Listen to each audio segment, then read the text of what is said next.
A reading from Isaiah. The wilderness and the dry land shall be glad. The desert shall rejoice and blossom. Like the crocus it shall blossom abundantly, and rejoice with joy and sing. The glory of Lebanon shall be given to it, the majesty of Carmel and Sharon. They shall see the glory of the Lord, the majesty of our God. Strengthen the weak hands, and make firm the feeble knees. Say to those who are of a fearful heart, be strong, do not fear. Here is your God. He will come with vengeance, and with terrible recompense. He will come and save you.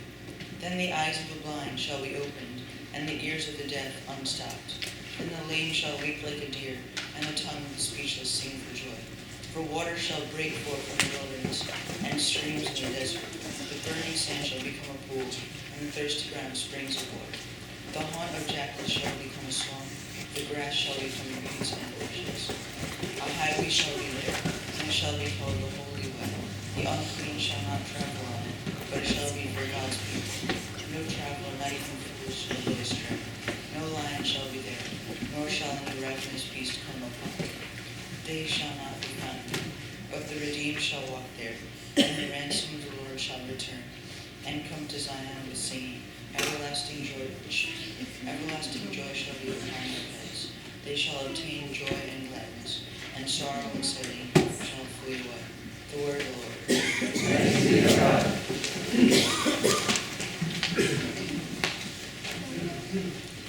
Our psalm this morning is verses from Psalm 146. We will read it responsibly. Happy are they who have the God of Jacob for their help, whose hope is in the Lord their God. Who made heaven and earth, the seas, and all that is in them, who keeps promises forever. Who gives justice to those who are oppressed, and food to those who hunger. The Lord sets the captive free. The Lord opens the eyes of the blind.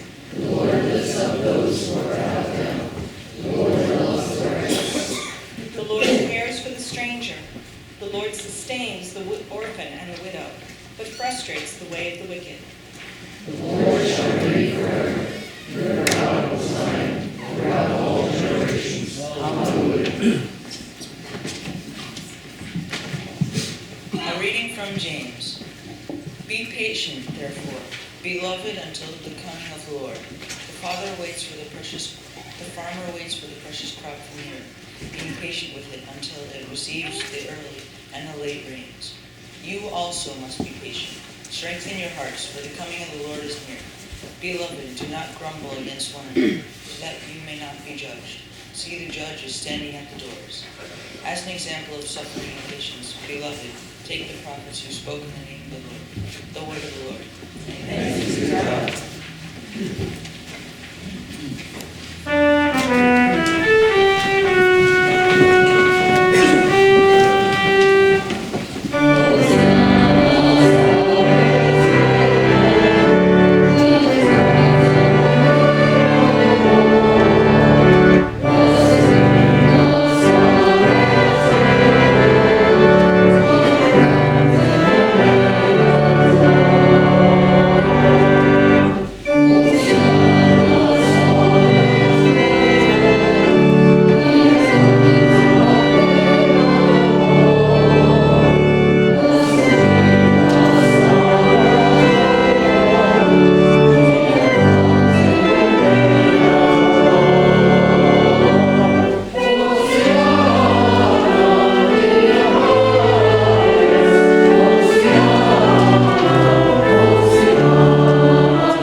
When John heard in prison what the Messiah was doing, he sent word by his disciples and said to him, Are you the one who is to come, or are we to wait for another?" Jesus answered them, "Go and tell John what you hear and see. The blind receive their sight, the lame walk, the lepers are cleansed, the deaf hear, the dead are raised, and the poor have good news preached to them. And blessed is anyone who takes no offense at me." As they went away, Jesus began to speak to the crowds about John. "What did you go out into the wilderness to look at? A reed shaken by the wind? And what then did you go out to see? Someone dressed in soft robes? Look, those who wear soft robes are in royal palaces. What then did you go out to see? A prophet? Yes, I tell you, and more than a prophet. This is the one about whom it is written, 'See, I am sending my messenger ahead of you, who will prepare your way before you.' Truly I tell you, among those born of women, no one has arisen greater than John the Baptist. Yet the least in the kingdom of heaven is greater than he." The gospel of the Lord. Praise to you, Christ. Please be seated. Time for our children.